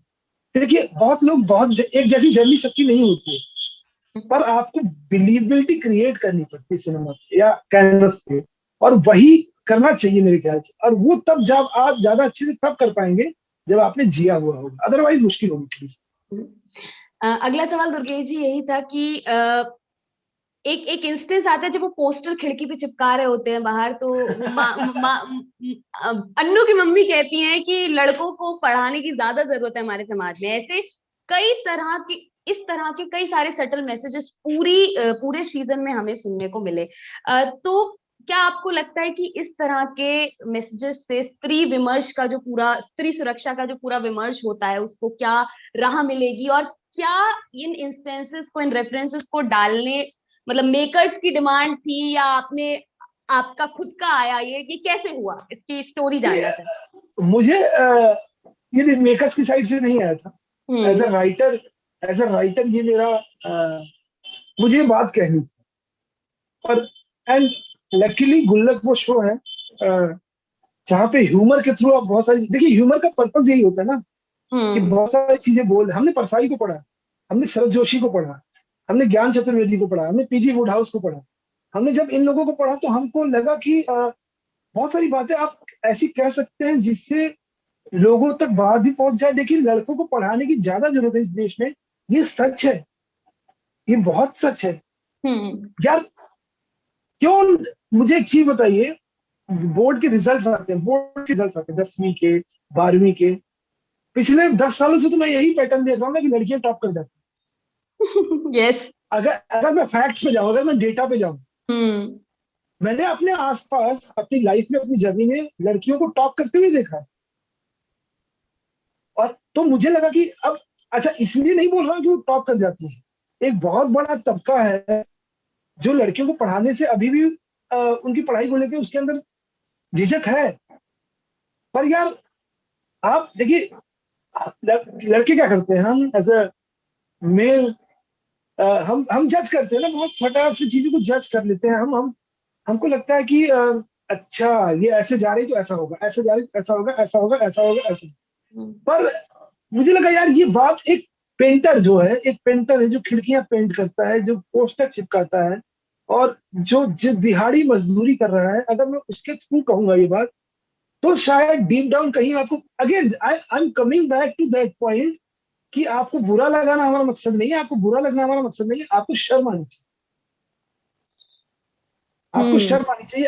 एक एक दिहाड़ी मजदूर जब बोलता है कि हमारे देश में लड़कों को पढ़ाने की जरूरत है, तो as a privilege resident of India, as a privilege नागरिक ऑफ इंडिया, हम्म। मुझे ये शर्म आनी चाहिए कि यार ये मजदूर ऐसी बात क्यों कह रहा है, ये क्यों कह रहा है। आप सोचेंगे ना हमने क्या किया है अपनी औरतों के साथ, जो अगेन मैं बोल चुका हूँ कि हम क्या करते हैं यार, हम इतने सारे केसेस हम रोज सुन रहे हैं, जो जो भी हरकतें, और मैं उस सब डिटेल्स में नहीं जाऊंगा, पर ये सब कहाँ से आ रही है। तो वो वहां से निकल के आया था, एंड पेंटर के थ्रू या उसके थ्रू कहने का पर्पस सिर्फ यही था कि आपको बुरा लगे, आपको सॉरी आपको शर्म आए, आपका आपकी मुंडी झुक जाए। जैसे मुझे किसी, एक मेरे दोस्त का मैसेज आया, कि उसके दोस्त के हस्बैंड का मैसेज आया बेसिकली, कि यार गुल्लक ना हमको हमको अच्छा फील नहीं कराती, हमको फील कराती है कि हमने अपनी माओं के साथ, हमने अपनी बहनों के साथ, हमने अपनी पत्नियों के साथ बहुत गलत। बुरा किया है, गलत किया है। तो वो मुझे यार बहुत शर्मसार कर देती है, डिस्टर्ब करती है। और यही पर्पस था इन बातों के कहने का, यही पर्पस था। क्रिएटर्स की साइड से ऐसा कुछ नहीं था। आप सीजन 1 जब देखेंगी तो सीजन 1 में इस तरह की मैसेजिंग बहुत कम है, या ना के बराबर, या नहीं है। हम्म। सीजन 2 में हमने एक, अगेन जैसे सीजन 2 में हमने वो लीप ऑफ फेथ लिया है कि अच्छा कह सकते हैं, क्या कह के देखते हैं, लेट्स ट्राई। और एक देखिए, बड़े बड़े भाई छोटे भाई की इक्वेशन में ना मेरे दिमाग में कांस्टेंट जो कहानी थी ना, वो मुंशी प्रेमचंद की बड़े भाई साहब। अगर आप देखेंगे तो वो बड़े भाई साहब को मैंने कम से कम 40-50 बार लिखने की प्रोसेस में पढ़ा है, बार बार पढ़ा है बड़े भाई साहब को। क्योंकि बड़े भाई साहब वही तो है ना, कि इस हम्म। दुनिया में 2 तरह के पतंगबाज होते हैं। एक पतंगबाज ये होता है, एक पतंगबाज वो होता है। जब बड़े भाई की बैंड बज जाती है तो बड़ा भाई छोटे भाई को बोलता है नहीं हम गलत थे बेटा, एक पतंगबाज हम्म। ये भी होता है। तो ये जो रेफरेंसेस थे लिटरेचर से, किताबों से, लाइफ से आते गए, एंड उसके बाद हम लोगों ने इसको क्राफ्टिंग ड्राफ्टिंग करते करते करते हम वहां पे, इवन पेंटर के अलावा देखिए, अगर अच्छा आपने उसके जस्ट बाद एक और सीन है पेंटर के बाद, जब वो एक लड़का साइकिल चाहता है बिजली का बिल देंगे, वहां पे आता है, हम्म। अरे बेटा मम्मी को जब मिठाई देता है। देखिए बहुत जनरल ऑब्जर्वेशन है कि अगर आपको कोई मिठाई देगा तो आप क्या बन, शादी होगी। हम्म। तो मैंने दोनों साइड डिग लिया, अगर आप देखेंगी। मम्मी हम्म। पूछती है ऋषिकेश बेटा हो गया क्या तुमको। हम्म। अब मैंने पहले ड्राफ्ट में लिखा था बेटा हो गया, फिर मुझे लगा कि नहीं यार बेटा क्यों, बेटी भी तो हो सकती है, मैंने उसको काट दिया। अब जो आप स्क्रीन पे देखती हैं उसमें है, अरे बेटा ऋषिकेश बच्चा हो गया क्या तुमको। तो इतनी इतने कीन डिटेल्स को हम बहुत रिस्पॉन्सिबल राइटिंग करना चाहते थे दिव्यांशी, रिस्पॉन्सिबल क्रिएशन करना चाहते थे, एंड आई थिंक सक्सेस भी मिली है, कुछ हद तक सक्सेस भी मिली है, क्योंकि जो रिस्पॉन्सेज है ना रिव्यूअर्स के, खासकर क्रिटिक्स के जो रिस्पॉन्स है वो कमाल के हैं। तो मुझे लगता है कि कहीं पे जो मीनिंगफुल ह्यूमर होगा ना उसकी शेल्फ लाइफ थोड़ी लंबी होगी, वही अटेम्प्ट था। एंड वही जो आप बोल रही है ना, इस तरह की मैसेजिंग का पर्पस यही था कि मीनिंगफुल हो जाए चीजें। ये अंदाजा, हमारा अंदाजा था कि आपके दिमाग में जब आप लिखते होंगे ये घूमता होगा कि सिर्फ ह्यूमर देना मेरा मकसद नहीं, ये जिम्मेदारी हो पूरी, ये कोशिश होनी चाहिए, इस तरीके से कुछ कुछ कुछ पूछता होगा। तो ये सवाल के रूप में था, लेकिन अब अंदाजा पुख्ता हो गया है, जैसा कि आपने भी बताया। अगला सवाल ये कि आसान जो बातें होती हैं, जैसे बड़ा ही क्लीन, आपने कहा क्लीन ह्यूमन निकल के है, बड़ी आसानी से एफर्टलेसली सारी बातें कह दी गई, तो कैसा रहा जैसे ये सारी चीज को ब्रीफ करना, टीम को एग्जीक्यूट करना, उस प्रोसेस पे थोड़ा बताएंगे जो आप सेट पर होता था। देखिए दो तीन चीजें हैं, हमने कोविड में शूट किया है, and September last year shoot किया, कोविड पीक पे था कोविड। हम भोपाल में, ओल्ड भोपाल में शूट कर रहे थे, वो कोरोना का हब था। वहां पे कई सारे पार्ट सीन थे, एक घर था, वो घर नहीं है भट्टी है ना, छोटा सा घर, 150 लोगों की यूनिट। कौन कोरोना बना घूम रहा है किसी को नहीं पता, कोरोना बना कौन किसी को नहीं पता। और सारी सेफ्टी मेजर्स थे, सारी चीजें थी। आपका देखिए, इस कंट्री में 130 करोड़ की कंट्री में आप टेम्परेचर सेट करके या टेम्परेचर चेक करके आप कोविड को ट्रैक नहीं कर सकते। ये जो टेम्परेचर चेक करने की परंपरा है ना, इसे कुछ नहीं बोलूंगा। हम टेम्परेचर भी चेक करते थे, हम ऑक्सीजन लेवल भी चेक करते थे, पर यार हम खाते भी तो थे, हम पीते भी तो थे, हम सांस भी तो लेते थे एक ही जगह पे। किसको कोरोना था किसी को नहीं पता, सबका पास पैशन था, सबके पास पैशन। यार ये शो बना के निकालना है भाई, लेट्स डू इट, वो वाली फीलिंग थी। और पलाश पलाश पासानी जो डायरेक्टर हैं, थैंक्स टू हिम कि उन्होंने इस तरीके से, and thanks to Shreyansh Pandey जो शो रनर है, इन लोगों ने इस तरीके से इसको प्लान किया। भोपाल में श्रेयांश भी 1 महीने के लिए थे, हम लोग 1 महीना शूट किए। इस इस तरीके से प्लान किया कि कुछ भी चीजें ऊपर नीचे, एक्टर्स के लिए बहुत डर था, जैसे गीतांजलि मैम मुझे अच्छी पता है, वो बहुत डरी हुई। वो अपने कॉस्ट्यूम वाले को बोलती थी, अच्छा अच्छा ये तूने सैनिटाइज किया है कि नहीं, ये तूने सैनिटाइज किया है कि नहीं, वो किया है कि नहीं। ऑफ कोर्स वो डर था, सब लोगों के बीच में डर था। और मैं जब जमील सर को देखता था ना, तो जमील सर, अरे कुछ नहीं होगा दुर्गेश, अरे इधर आ, बिंदास है सिगरेट पीते हो, अरे यार कुछ नहीं होगा, चल तुझे कुछ कहानी सुना। मैं जमील सर को देखता हूँ, अरे सर क्या हो गया, आपको तो सबसे ज्यादा खतरा है, आप तो 50 साल के हो, है ना। कि दुनिया ऐसे ही दो दो भागों में बट गई थी इस कोरोना टाइम में, कि एक कुछ नहीं होता और एक वाले ने पूरा सैनिटाइज किया, ऐसे देखा है एंड यही हुआ सेट पे। कुछ लोग पैनिक में थे, और वहीं पे कुछ लोग उस तरह से भी थे कि अरे कुछ नहीं होगा छोड़ तू। और हर्ष और वैभव जो छोटे भाई बड़े भाई, इनकी केमिस्ट्री अलग थी, ये अलग ट्रिप पे मचाते रहते थे, ये पता नहीं क्या करते रहते थे। और मतलब वही मोल तो पीते हुए, अरे दुर्गे इधर आओ यार, कोट सिलवा लो तुम। वो हर्ष बोलता था मुझे, अरे तुम कोट सिलवा लो, बहुत सारे अवार्ड मिलने वाले तुमको। तो मैं तो वही हमेशा बोलता था। अब अभी भी मुझे मैसेजेस आते हैं, कोट सिलवाया कि नहीं आप, सॉरी, कोट सिलवाया कि नहीं आपने, तो इस तरह के मैसेजेस करता रहता है वो। तो आई थिंक फन था, शूट पूरा फन था। एंड बहुत सारे लोगों का एफर्ट है यार वो, क्योंकि कोरोना में इजी नहीं था शूट करना। चाहे क्रिएटिव प्रोड्यूसर्स की टीम हो, अभिषेक झा, अभिजीत, इन लोग की टीम हो, चाहे चीफ एडिटर उदित मलिक, इन लोग का ज्वाइंट एफर्ट है ये बहुत। मुझे नहीं लगता कि कोई ये बोले कि मैंने अकेला शो खड़ा कर दिया या अकेली फिल्म बना दी, वो सही बात भी है, वो सही बात नहीं है। And screen to sorry script to screen जो कन्वर्जन है ना, वो एक राइटर के लिए देखना बहुत खूबसूरत अनुभव है, वो बहुत सुखद है। आपके पास 150 पेजेस की स्क्रिप्ट, 125 पेज थे टोटल कुल लग के, आई थिंक 2.5 घंटे का रन टाइम हो टोटल के बाद। वो जो मेहनत आप सेट पे देखते हैं ना, वो तो अलग है ना, वो एक्चुअली लेबर ऑफ लव है ना। वो और कोरोना में वो चीज और इम्पोर्टेंट हो गई थी कि डर डर के साथ आप काम कर रहे थे। तो मेरे ख्याल से हो गया यार, समहाउ वो मैजिक हो गया। एंड शूट भी हमने कर लिया, एडिट भी कर लिया, रिलीज भी कर दिया, लोगों को पसंद भी आ गया। बहुत आप आपसे पूछा भी गया होगा कि आपने, और अभी तक हम इसी बात पे चर्चा कर रहे थे कि लिखते हुए भी क्या किया, कैसे किया। हम जानना चाहते हैं कि लिखने के प्रोसेस में आपने क्या नहीं किया, किन किन चीजों से आप बचे। एक जैसे आपने कहा रिस्पॉन्सिबल राइटिंग की है, तो जैसे अगर हम मिडिल क्लास या फिर एक यूपी के पूर्वी यूपी के भी एक टिपिकल फैमिली की कहानी देखते हैं, तो उसमें रामू काका ऐसा होगा, वो मतलब एक सेट होता है कि खिचड़ी लैंग्वेज उसको खुद समझ में नहीं आएगी, ऐसी लैंग्वेज में वो बात कर रहा है। तो इन सब, और गालियां जबरदस्ती की जो होती हैं, तो इन चीजों से आप कैसे बचे अपनी पूरी लिखने की प्रोसेस के ये दौरान? बहुत इंटरेस्टिंग सवाल है एक्चुअली दिव्यांशी, बहुत इंटरेस्टिंग सवाल है। देखिए, दो चीजें बॉलीवुड ने क्या किया है, हम्म। उसने अवधी, भोजपुरी, लोकल, लिंगो सबको मिक्स करके कचरा बना दिया, क्योंकि किसी को कुछ नहीं। खिचड़ी बोल सकते हो।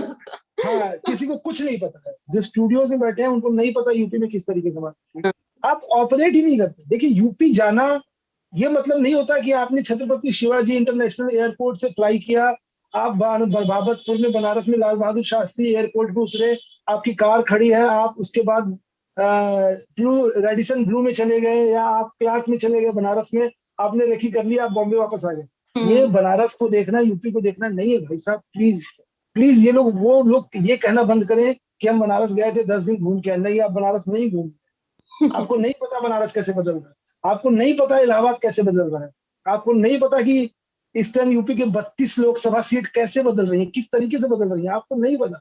और आपको ये भी नहीं पता कि छोटे शहर कैसे बदल रहे हैं। यार, आपको जाके जीना पड़ेगा, आपको जाते रहना पड़ेगा, आपको लोगों के बीच जाना पड़ेगा, तब आप बदलाव पकड़ पाएंगे।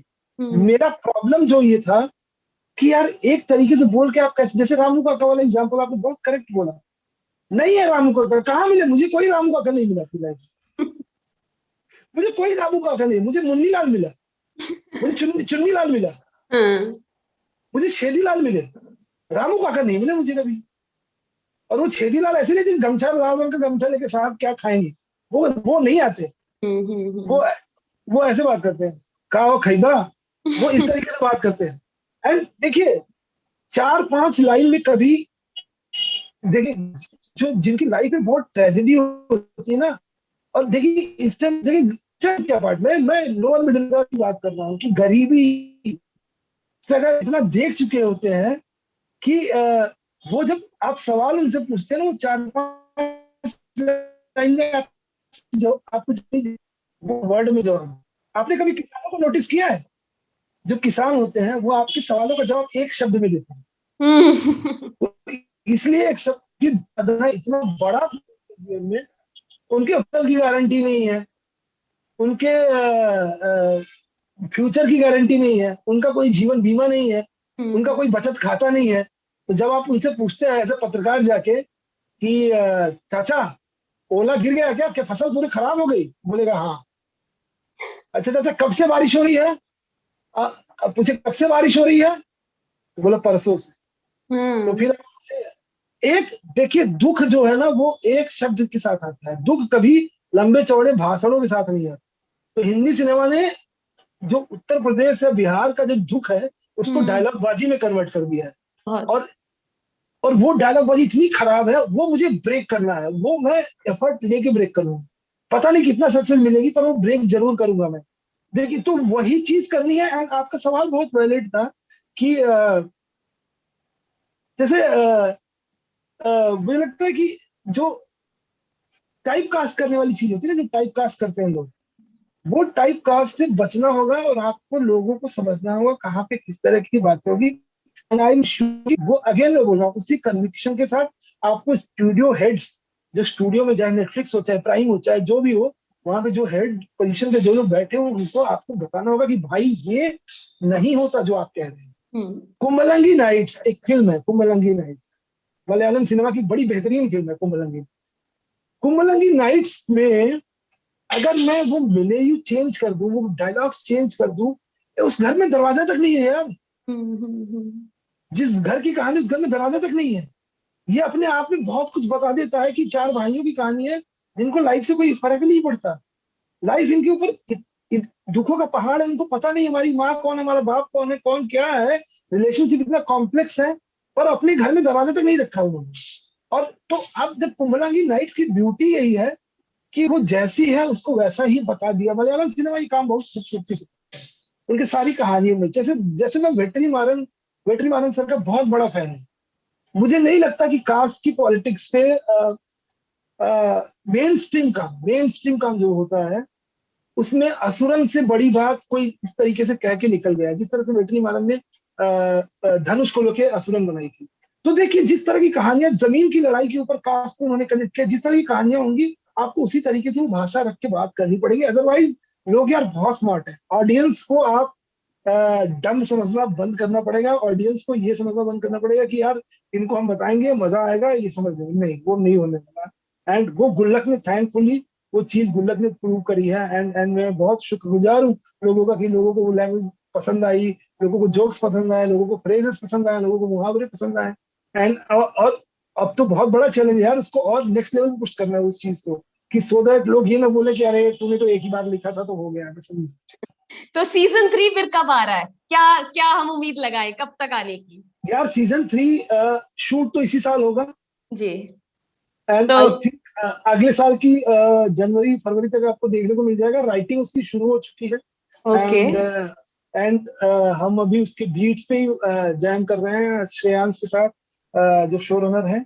एंड हम्म। मुझे लगता है कि कुछ इंटरेस्टिंग कहानियां किससे इस बार और देखने को मिलेंगे। इनफैक्ट हम इस बार और कॉम्प्लेक्स चीजों को एड्रेस करेंगे उतने ही फनी तरीके से और उतने ही मजेदार अंदाज में। इनफैक्ट ह्यूमर ह्यूमर को मैं और डेवलप करना चाहूंगा, क्योंकि देखिए दुख जो है ना वो तभी जाएगा जीवन से जब आप दुख पे हंसना सीख लेंगे। तो मुझे लगता है कि दुख, हम कहानियां दुखों की बताएंगे। हमारा जो हमारी जो चिट्ठी होगी ना वो दुख की होगी, पर हमारा जो लिफाफा होगा वो जोक्स का होगा, और उसको ही हम उस तरीके से बताएंगे तो आप तक वही बात पहुंचाएंगे। दुर्गेश जी, और किन किन प्रोजेक्ट्स में हम आपको देख सकते हैं, आपका काम और कहाँ कहाँ देख सकते हैं गुल्लक सीजन 3 के अलावा? हाँ देखिए, कुछ चीजें चल रही हैं अभी। जैसे मैं कलकत्ता में हूँ, कौशिक गांगुली करके डायरेक्टर, नेशनल अवार्ड विनर, उनकी एक फिल्म आ रही है मनोहर पांडे, रघुवीर यादव, सुप्रिया पाठक एंड सौरभ शुक्ला के साथ। वो मैंने लिखी है सर के साथ। एंड पंचायत 3 के बाद चल रही है, वो जल्दी ही कंफर्म हो जाएगी। मेरी एक फिल्म है जो पत्रकारों के जीवन पे है, जो अपराध पत्रकारिता की लाइफ पे है। वो कुछ अगले एक आध महीने 2 महीने में अनाउंस होगी। जो मैं 2 साल से जिस पे काम कर रहा हूँ वो अनाउंस होने वाली है। इसके अलावा एक और शो है अरे के लिए, हॉटस्टार पे मोस्ट प्रॉब्ली जाएगा। वो अगेन एक ऐसे सभ्य समाज की कहानी कहेगा जहाँ पे बड़ी असभ्यता है। तो वो भी मैं आपके जीवन से ही चुरा रहा हूँ, आप लोगों के जीवन से चुरा रहा हूँ। उसका काम स्टार्ट हो रही। तो यही 3-4 काम है, और कुछ काम ऐसे भी हैं जो जिस बात चल रही है अभी कुछ कॉन्क्रीट नहीं है। तो ये 3-4 चीजें जो मुझे साफ साफ दिख रही कि जो सामने इस साल तक हो पाएंगी। हाँ, एक और इंटरेस्टिंग कहानी है जो जिससे बात चल रही है पुलिस इन्फॉर्मर्स की लाइफ पे। तो वो ये 4-5 कहानियां हैं जिनको मैं कर रहा हूँ आगे आने वाले टाइम। एक बहुत अहम सवाल, जैसे कि अभी आपने कई ओटीटी प्लेटफॉर्म्स का जिक्र किया कि उन पर कहानियां आ रही हैं। अब अभी अभी चर्चा थी कि ओटीटी कंटेंट और ओटीटी प्लेटफॉर्म के कंटेंट को रेगुलेट करने के बारे में सोचा जा रहा है। मतलब इस तरीके का कोई प्रपोजल शायद सरकार लाए, इस तरह की बात की जा रही है। आप क्या सोचते हैं कि अगर ओटीटी के कंटेंट को इस तरह रेगुलेट किया जाएगा तो जो जो मेकर्स हैं उनके पास कितनी फ्रीडम रह जाएगी, या क्या आपके ओपिनियन है, क्या मानना है? देखिए, रेगुलेट तो नहीं किया जाना चाहिए। मुझे ये लगता है कि मैं यार बच्चे को ये अगर बताऊंगा कि तुम यार कलम ऐसे पकड़ो, मैं बच्चे को ये बताऊंगा कि बेटा तुम ना इतने ही पेंसिल को इतना ही छीलो, हम्म। मैं बच्चे को ये बताऊंगा कि तुम अपना जो बॉक्स है ज्योमेट्री बॉक्स इतना ही खोलो, है ना। तो मुझे लगता है कि वो कभी खूबसूरत स्केच, कविता, कहानी, पेंटिंग वो नहीं क्रिएट कर सकता। तो किसी चीज को रेगुलेट करना, आप उससे उसकी खूबसूरती छीनना, उसकी ब्यूटी आप उससे छीन, वो नियंत्रण करने जैसा हुआ ना, रेगुलेट करना, नियंत्रण करना। वो पिता, हमारे घरों के पिता, पिताओं ने तो नियंत्रण किया ना हमारे ऊपर, इसलिए हमको माँ ज्यादा पसंद आती है। बहुत सिंपल है ये। तो वो हम्म। चीज एज ए क्रिएटर मुझे कभी पसंद नहीं आई, और मुझे लगता है बाकी क्रिएटर्स भी इससे इत्तेफाक रखेंगे। जो सेंसर ने किया हाल के दिनों में, सेंसर ने भी यही किया है मुझे लगता है। तो नहीं होना चाहिए, मैं बिलीव नहीं करता कि इस तरह की कुछ चीज होनी चाहिए। रिस्पॉन्सिबल राइटिंग होनी चाहिए, I personally believe responsible writing होनी चाहिए। सर्टन जिम्मेदारी होती है आपकी सोसाइटी के प्रति। आप, आधार कार्ड है आपके पास इस देश का भाई, तो, तो आपने अपना डेटा दे दिया है, हमने अपना डेटा दे दिया है, तो आपको उतनी रिस्पॉन्सिबिलिटी तो निभानी पड़ेगी देश की। जी। जाते जाते आखिरी सवाल हमारे दर्शकों के लिए कि जो लोग जो स्क्रिप्ट राइटिंग फील्ड में अभी तक 10 से 5 या 9 से 5 वाले फील्ड में अटके हुए हैं और उनके पास भंडार है ऐसे ही किस्सों का, कहानियों का, तो आप उन्हें क्या एडवाइस देना चाहते हैं कि एक आइडिया से एग्जीक्यूशन तक का वो जो सफर है वो कैसे तय करें, या फिर क्या एक आपकी क्या एडवाइस होगी उन सभी लोगों के लिए? आई थिंक लिखना जो है, देखिए आइडिया कभी फिल्म नहीं होती। हम्म। आइडिया 90%, 90% आइडिया बहुत खूबसूरत है, 10% आइडिया खराब होता है। हम्म। वो आइडिया ही नहीं हुआ ना जो खराब हुआ। आपको कुछ आइडिया आया, हम्म। तो वही वही तो यूरेका मोमेंट होता है कि अरे यार आ गया, मैं बताऊंगा दिव्यांश। आइडिया खराब नहीं होता, एग्जीक्यूशन सबसे टफ पार्ट होता है। और जो जो लोग आइडिया लेके बैठे हुए हैं, उनको एग्जीक्यूशन की साइड जाना चाहिए। और एग्जीक्यूट होने की जो प्रोसेस होती है, वो रिगरस हार्डवर्क मांगती है, वो बहुत मेहनत मांगती है आपसे।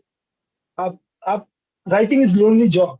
आप अपने घर में अकेले होते हैं, आप अपने दुनिया में अकेले होते हैं, आपको अकेलापन स्वीकार करना पड़ेगा, हम्म। है ना। तो आपको 120 125 पेजों की स्क्रिप्ट बार बार, जैसे मैंने बताया कि किट्टी का एपिसोड 32 मिनट का एपिसोड है, 29 पेजेस का ड्राफ्ट था, 18 बार लिखा है मैंने एक एपिसोड, मैंने 18 बार लिखा है, तो 19 बार भी होगा। तो मेरे लैपटॉप पे उसका वर्जन 19 सेव है, V19 करके मैंने सेव किया हुआ है। तो हम्म। 19 बार लिखना मतलब एक एपिसोड का, वो बहुत बहुत, आप समझ रही ना कितना हाँ, पूरा प्रोसेस। कितना लोनली प्रोसेस। उस प्रोसेस में आपको घुसना पड़ेगा। आइडिया है खूबसूरत, हम्म। पर आपको स्क्रीन प्ले लिखने वाली प्रोसेस में जाना पड़ेगा। एंड ऑफ कोर्स मैं ये बोलता हूँ कि स्क्रीन प्ले लिखना नॉवेल लिखना नहीं है, हम्म। लिखना कहानियां लिखना नहीं है, शॉर्ट स्टोरी लिखना नहीं है। स्क्रीन प्ले बहुत टेक्निकल काम है, बहुत ज्यादा टेक्निकल है।